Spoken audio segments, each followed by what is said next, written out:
Si alguna vez conduces de madrugada y ves una gasolinera abierta en medio de la nada, sigue de largo. No importa cuánta gasolina te quede, no importa si el motor empieza a toser o si el frío te está calando los huesos, no te detengas, no mires hacia el mostrador. Yo no escuché. Yo creí que el mundo seguía las reglas que nos enseñaron de niños. Yo creí que las luces significaban refugio. Yo lo hice, y desde esa noche ya no sé si sigo vivo o si solo soy un eco atrapado en un lugar que no figura en ningún mapa. Si estás escuchando esto, es porque quizás tú también estés en la carretera. Escúchame bien. Mi nombre es Daniel. Tengo 31 años y si me hubieras preguntado hace una semana, te habría dicho que mi mayor problema era que mi vida se estaba desmoronando. Pero ahora el tiempo es algo que ya no me importa. Todo empezó con una discusión, una de esas que no terminan en gritos, sino en un silencio tan frío que te corta la piel. Ella, mi novia, la mujer con la que planeaba envejecer en una casa con jardín, me había engañado con alguien que conocía, alguien de nuestro círculo, alguien en quien ambos confiábamos. Ese golpe no fue una explosión, fue un hundimiento. Sentí que el suelo bajo mis pies se volvía líquido. No quería hablar con nadie, no quería escuchar consejos mediocres de amigos que no entienden que el corazón no se rompe, se deshace. Así que tomé las llaves, subí al auto y simplemente conduje. La carretera era una cicatriz negra atravesando la oscuridad. No había pueblos, no había luces de casas, no había nada que me recordara que el mundo de los vivos seguía girando. Solo yo, el asfalto mojado y una radio que parecía estar tratando de comunicarse con otro planeta. La radio apenas funcionaba, solo emitía ese ruido blanco, esa estática constante que suena como miles de insectos arrastrándose bajo la piel.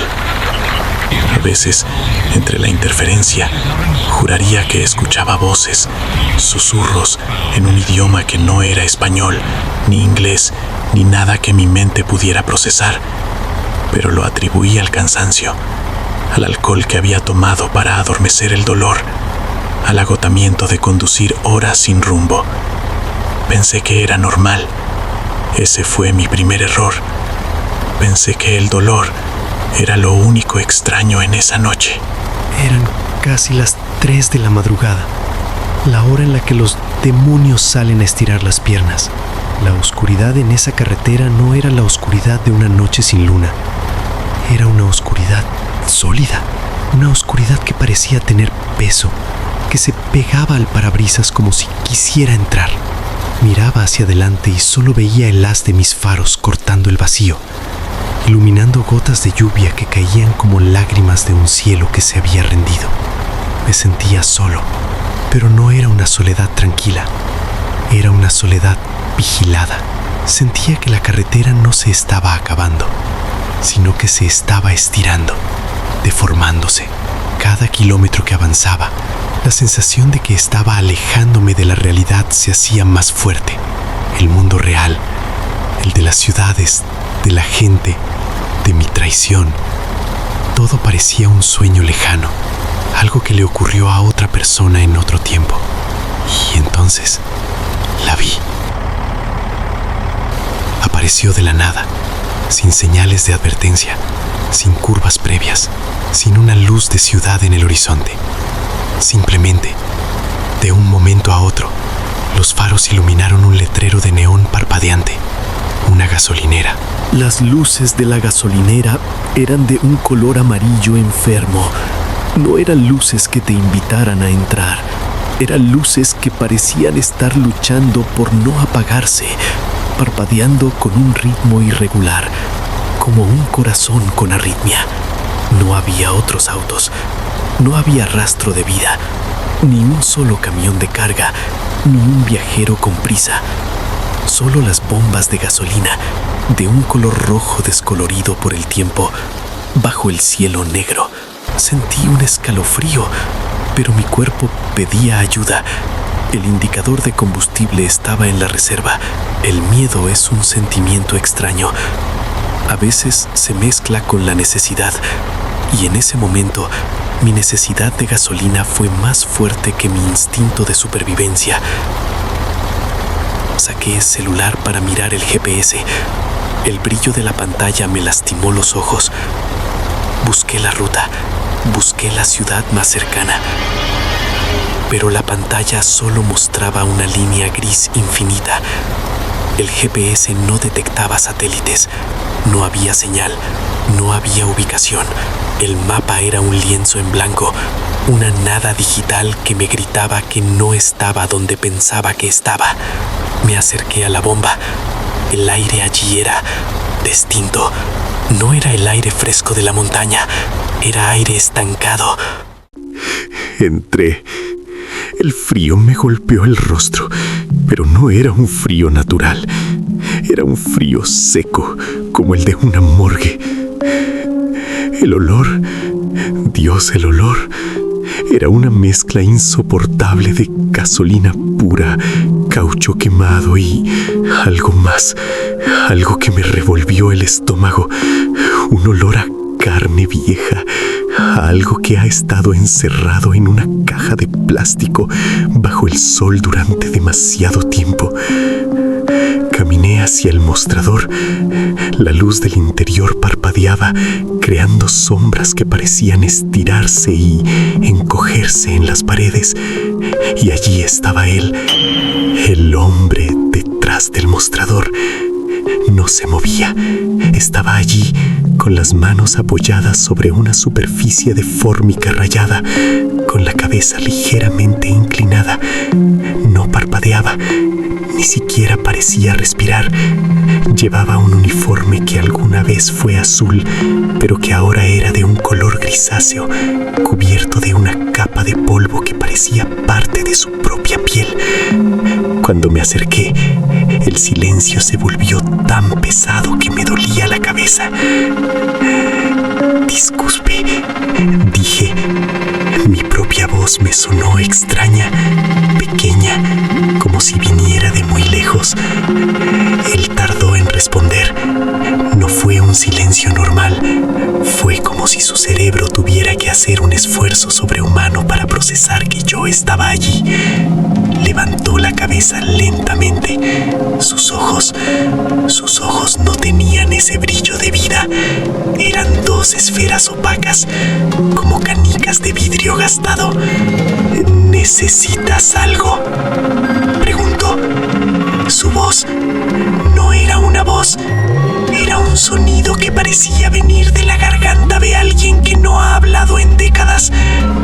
No tenía entonación, no tenía emoción. Era el sonido de una grabación vieja, distorsionada por la estática. Sentí una urgencia irracional de salir de allí. Mis manos empezaron a sudar. Intenté sacar mi billetera, pero mis dedos se sentían torpes, como si fueran de madera. Miré el reloj de la pared. Un objeto circular y oxidado que colgaba sobre el hombre marcaba las 3:07. Me quedé mirando el segundero.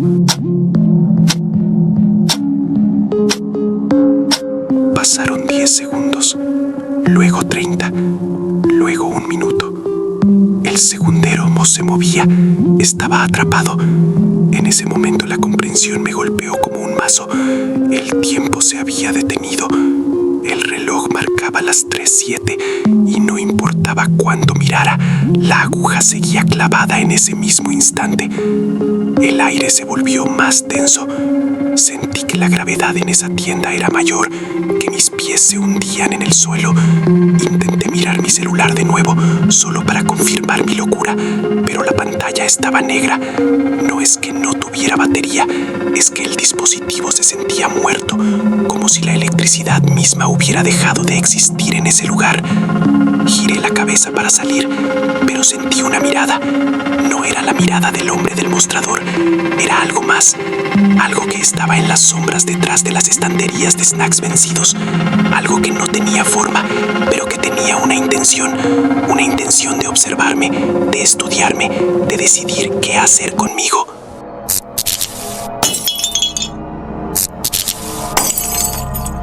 En un arranque de pánico, mis ojos recorrieron las paredes de la tienda buscando algo que me anclara a la realidad. Vi una sección de periódicos viejos, amarillentos, casi deshechos por la humedad, y al lado, un tablero de corcho con fotos. Eran fotos de personas desaparecidas.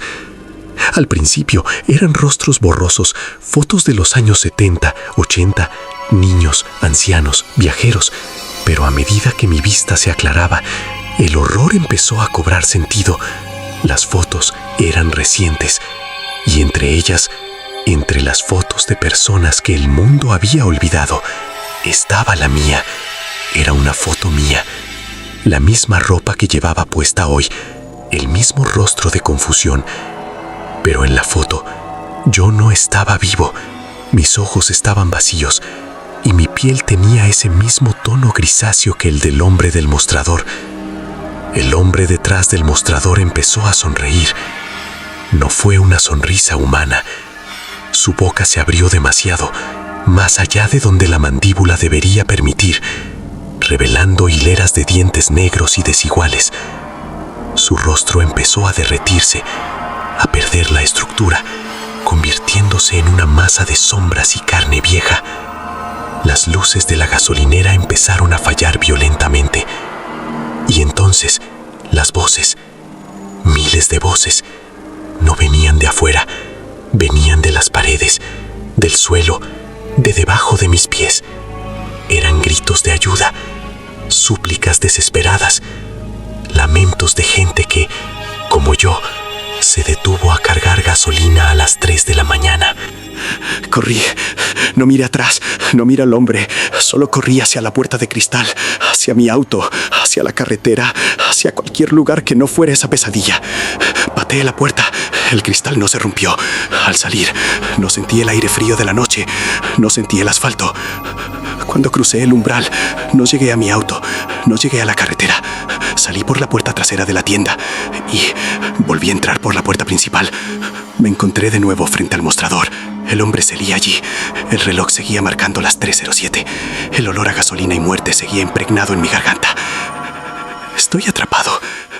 Si alguna vez conduces de madrugada y ves una gasolinera abierta en medio de la nada, no te detengas.